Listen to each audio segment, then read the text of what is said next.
नमस्कार दोस्तों, जय हिंद, वंदे मातरम। एक बार फिर से आप सभी का बहुत बहुत स्वागत है आपके अपने YouTube चैनल एग्जाम ट्रिकी में। जैसा कि दोस्तों हम लोग बात कर रहे थे चाइल्ड डेवलपमेंट एंड लर्निंग पर, और जिसमें हमने बात कर ली थी यूनिट 1.1 की और 1.2 की। आज सबसे महत्वपूर्ण टॉपिक है अपना, जिसका नाम है प्रकृति बनाम पोषण। और यहाँ से आपके पेपर में क्वेश्चन जरूर पूछा जाता है कि भाई प्रकृति क्या है, पोषण क्या है, इसके बीच का जो अंतर है उस पर हम लोग आज चर्चा कर लेंगे। और बहुत ही अच्छे शब्दों में यहाँ पर हम लोग बात करेंगे प्रकृति और पोषण, यानी कि नेचर और नर्चर।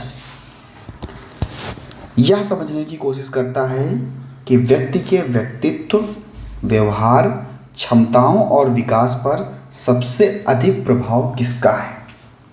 जब हम कहते हैं कि व्यक्ति का व्यवहार बहुत अच्छा है, तो आखिरकार वो पोषण की वजह से अच्छा है या प्रकृति की वजह से अच्छा है। कहते हैं व्यक्ति के पास ये क्षमता बहुत अच्छी है, तो किस कारण से, प्रकृति के कारण से अच्छी है या पोषण के कारण से अच्छी है। यह उनके आनुवंशिक गुणों, जिसको हम लोग प्रकृति का नाम देते हैं, या उनके वातावरण और अनुभव, जिसको हम लोग पोषण का नाम देते हैं, किस पर सबसे अधिक प्रभावित होती है।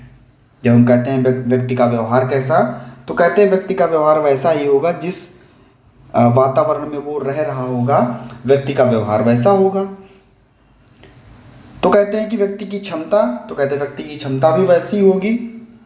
हो सकता है उसके माता पिता से उसको बौद्धिक क्षमता बहुत अच्छी मिली हो, क्योंकि आपको पता है कि जब हम लोग चाइल्ड डेवलपमेंट पढ़ते हैं तो कहते हैं कि एक अगर बुद्धिमान माता पिता है तो बच्चे का जन्म जब होगा तो वो बच्चा भी बुद्धिमान होगा। तो ये भी देखने को मिल सकता है। तो हम बात करते हैं प्रकृति की, यानी कि नेचर क्या है। नेचर से तात्पर्य बच्चे के जन्म के साथ मिलने वाले आनुवंशिक और जैविक गुणों से हैं। देखो, जन्म के समय क्या होता है कि कुछ चीज़ें हमें हमारे माता पिता से मिलती हैं। जैसे सबसे पहले अभी मैंने बात की बुद्धिमत्ता, यानी कि बुद्धि। दूसरी हमने बात की बच्चे का स्वभाव। तीसरा हमने बात किया, कहा रंग, कहा आँखों का कलर, आँखें, ठीक है, बाल, ठीक है। और कुछ हमारी ऐसी चीज़ें जो बीमारियों के रूप में भी हमें मिलती हैं। तो ये सभी चीज़ें क्या हुई, प्रकृति के अंतर्गत आती हैं। यानी कि हमारे माता पिता के द्वारा जो डीएनए हमें प्राप्त होता है, जो जैविक विशेषताएं हमें देखने को मिलती हैं, वो हमारे व्यक्तित्व को भी प्रभावित करती हैं। ठीक है। जैसे हम कह सकते हैं कि कोई यदि माता पिता संगीत में कुशल हैं, तो हो सकता है कि उनके जीन में भी, यानी कि उनके आने वाले बच्चे भी किसी संगीत में रुचि रखता हो। ये देखने को आपको मिल सकता है। नेक्स्ट अगर हम लोग बात कर लें मुख्य बिंदुओं की, तो आनुवंशिकता बच्चों को उनके माता पिता से प्राप्त होती है, अभी मैंने आपको बताया। दूसरा क्या है, गुणसूत्रों और डीएनए के माध्यम से शारीरिक मानसिक विशेषताएं स्थानांतरित होती हैं। भाई शरीर का रंग अभी मैंने आपको बताया, काला है, गोरा है, भूरा है, बाल काले हैं, कैसे भी हैं। बच्चा छोटा है, बहुत बड़ा है, चाहे उसकी हाइट हो। तो ये सारी विशेषताएं जो हैं हमारे डीएनए या गुणसूत्रों से हमें हमारे माता पिता से मिलती हैं। बच्चों की बुद्धिमत्ता, रचनात्मकता, बच्चा कितना क्रिएटिव है, ठीक है, ये भी देखने को मिलता है। और विशेष कौशल का कुछ हिस्सा आनुवंशिकता से प्रभावित होता है। तो ये सब चीज़ें हमें देखने को मिलती हैं।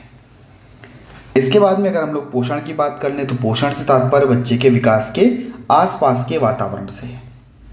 पोषण यानी कि हमें हमारे समाज, हमारे स्कूल, हमारे परिवार, हमारे सांस्कृतिक परिवेश से जो चीज़ें हमें मिल रही हैं, जो अनुभव हमें मिल रहे हैं, जो सीखने के लिए हमें बहुत जो बेहतर चीज़ें मिल रही हैं, वो हमारे किससे, पोषण पर डिपेंड करती हैं। समझ रहे हो? पोषण यानी कि नर्चर, और नर्चर वो है जो हमें हमारे वातावरण से, हमारे पालन पोषण से, मान लो एक बच्चा ऐसा है जिसके घर में बहुत अच्छे अच्छे लोग हैं, बहुत अच्छी अच्छी बातें करते हैं, दूसरा बच्चा वही है जिसके घर में माता पिता गाली गलौज करते हैं, एक दूसरे से बहुत खराब बातें करते हैं, तो बच्चा वैसा ही सीखता है जैसा उसको उसका वातावरण मिलता है। तो ये अनुभव जो है हमारे पोषण से प्राप्त होते हैं, नर्चर से प्राप्त होते हैं। जैसे कि पोषण के तहत माता पिता का पालन पोषण, शिक्षा, सामाजिक परिवेश और अन्य बाहरी आकार आते हैं। उदाहरण के लिए अगर एक बच्चे की पढ़ाई के लिए एक सकारात्मक माहौल मिलता है तो वह पढ़ाई में अच्छा प्रदर्शन करेगा। भाई हम लोग कहते हैं कि कुछ बच्चे जो हैं बहुत अच्छा पढ़ने में होते हैं, कुछ बच्चे जो हैं कहते हैं कि भाई दिमाग तो बहुत है, बुद्धि बहुत है उनके पास, लेकिन पढ़ने में मन नहीं लगता, और चीज़ों में मन लगता है। तो कारण ये होता है कि उनको वैसा वातावरण नहीं मिल पाता।